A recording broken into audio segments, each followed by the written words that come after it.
S Jaishankar का एक बहुत बड़ा बयान सामने आया। अमेरिका से व्यापार पर बयान है। उन्होंने कहा समझौते को लेकर भारत की रेड लाइन का सम्मान हो। एस जयशंकर कह रहे हैं भारत की रेड लाइन का सम्मान हो, सम्मान होने पर ही अमेरिका से व्यापार होगा या आने वाले समय में कोई समझौता होगा। अमेरिका के साथ हमारे कुछ मुद्दे जरूर हैं। The energy question, when times are turbulent, when there are challenges, there is a second tariff which we have said, we publicly said we regard it as very unfair, which has picked on us. At a time when you have price caps on energy, when you have sanctions on energy, when you have subsidies on renewable, I'm kind of scratching my head and wondering where is market economics in all of this.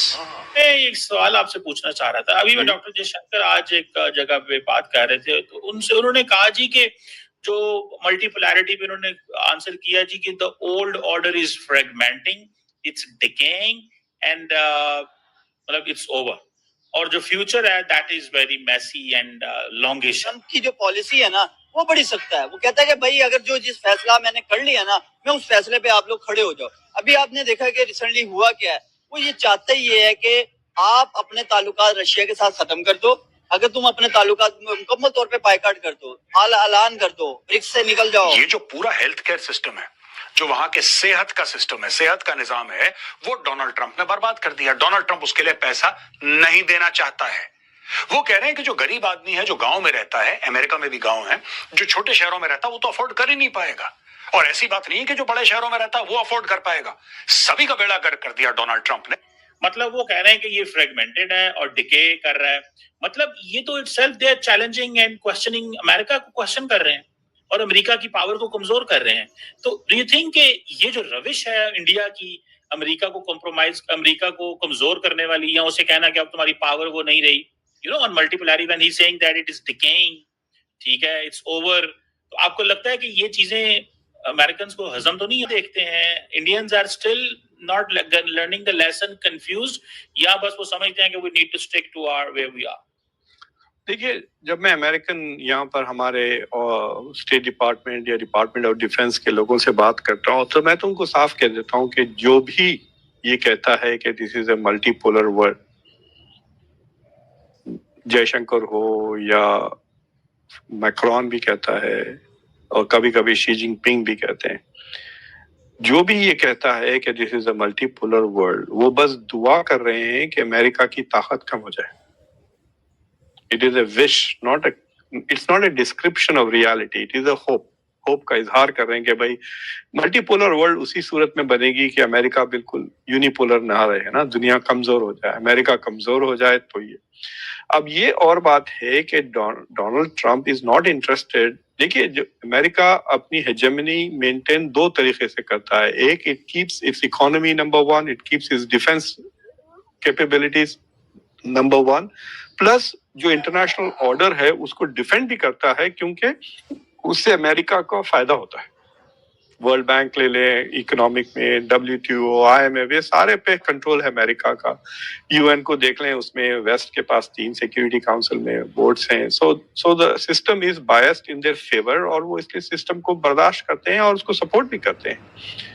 But India जो बार बार कहता है कि UN is not doing, हमको ले लें, तो क्या India आके क्या कर लेता? मुझे बताइए कि अगर इंडिया सिक्योरिटी काउंसिल का मेंबर होता तो गाजा की जंग रुकवा देता? क्या रशिया यूक्रेन की जंग इंडिया रुकवा दे सकता था? UN क्या एकदम ठीक हो जाएगा इंडिया की मौजूदगी से? It's a very strange point जो मुझे समझ में नहीं आती, तो क्या किसी और को समझ में आई? अगर आप में इतना दम है कि आप कुछ कर सकते हैं, तो UN सिक्योरिटी काउंसिल की क्या जरूरत है? करके दिखाएं दूसरे मामलात में। So India is saying that India wants to use the system to increase its stature. समझे ना आप? China is not like that. China के पास है वो चीजें जो इंडिया चाहता है। They are in control of many international organisations. तो ये ऑर्डर तो हमेशा से ऐसे ही था भाई। वेस्ट, अगर आप मिडिल ईस्ट को ले लें, तो इंटरनेशनल ऑर्डर और इंटरनेशनल सिस्टम ने कब मदद की मिडिल ईस्ट की? डिपार्टमेंट ऑफ एजुकेशन की 90% वर्कफोर्स आज की तारीख में घर में बैठी है बिना तनख्वाहों के। 90% डिपार्टमेंट ऑफ एजुकेशन। पहले ही इनका बेड़ा गर्क कर दिया था। ट्रंप ने बोला इसको निकालो, इसको निकालो, इसको निकालो। इलॉन मस्क आया था ना डॉज को लेके, DOG, department of government efficiency. अब ये लोग कह रहे हैं, मैं आपको ये आगे चल के और समझाऊंगा, ये बड़ी डेंजरस बात हो रही है अमेरिका में। वो कह रहे हैं यार इलॉन मस्क ना ठीक से अपना काम नहीं करा, इसने ठीक से लोग फायर नहीं करे, जिस मात्रा में इसको निकालने चाहिए थे लोग, इसने फायर नहीं करे। आपको एक बात पता है दोस्तों, अब ये सब जानते हैं कि चाइना में इंग्लिश नहीं बोलते। Chinese are very very proud people, बड़े बड़े वो अपनी चाइनीज लैंग्वेज को लेकर ना वो लोग बहुत ही, जिसको कहते हैं कि गर्व महसूस करते हैं। और सही बात है, सबको अपनी लैंग्वेज को लेकर गर्व महसूस करना चाहिए, राइट। तो अमेरिका ने बोला कि जब हमें चाइनीज से बात करनी होगी तो हमारे पास कुछ लोग होने चाहिए जो चाइनीज कल्चर, चाइनीज लैंग्वेज जानते हो।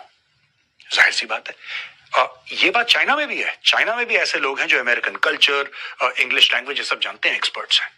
भाई ने चाइनीज लैंग्वेज एक्सपर्ट्स को फायर कर दिया, बोला कि पैसा बचाओ, बहुत ज्यादा खर्चा हो रहा है। अब इनको ये नहीं पता लग रहा है कि चाइनीज से बात कैसे करें।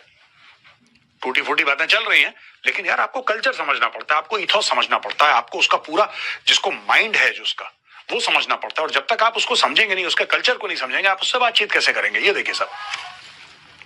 While student aid and federal loan disbursements will continue, investigation into civil rights complaint in schools are frozen and new grants cannot be issued. Programs such as Impact Aid, which supports school districts near military bases or federal land, could soon face delays. Head Start preschools run by Health and Human Services remain largely unaffected for now, but several centers risk losing funding if the shutdown extends beyond a month.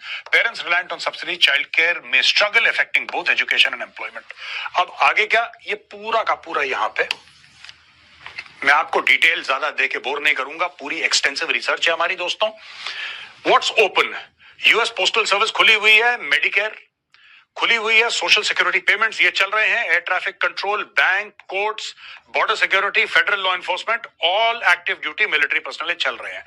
बंद क्या कर दिया? National park, visitor centres, Smithsonian museum को close in. और इसके अलावा ये जो मैंने आपको बोला है कि इतने जो 7.5 लाख, डिपार्टमेंट ऑफ एजुकेशन एक एग्जांपल है, इसमें 7.5 लाख बंदों को बोला है जो कि सरकारी एम्प्लॉइज हैं, सेंट्रल गवर्नमेंट के, इनके फेडरल एम्प्लॉइज हैं 7.5 लाख, उनको बोला कि भैया तुम घर बैठो।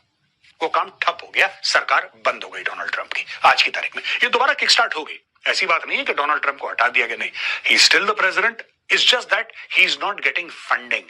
जब फंडिंग ही नहीं होगी तो तुम तनख्वाह कहां से दोगे? इसलिए बोला कि ठीक है बेटा तुम बिना तनख्वाह के घर पे बैठो। ये हुआ है अमेरिका में।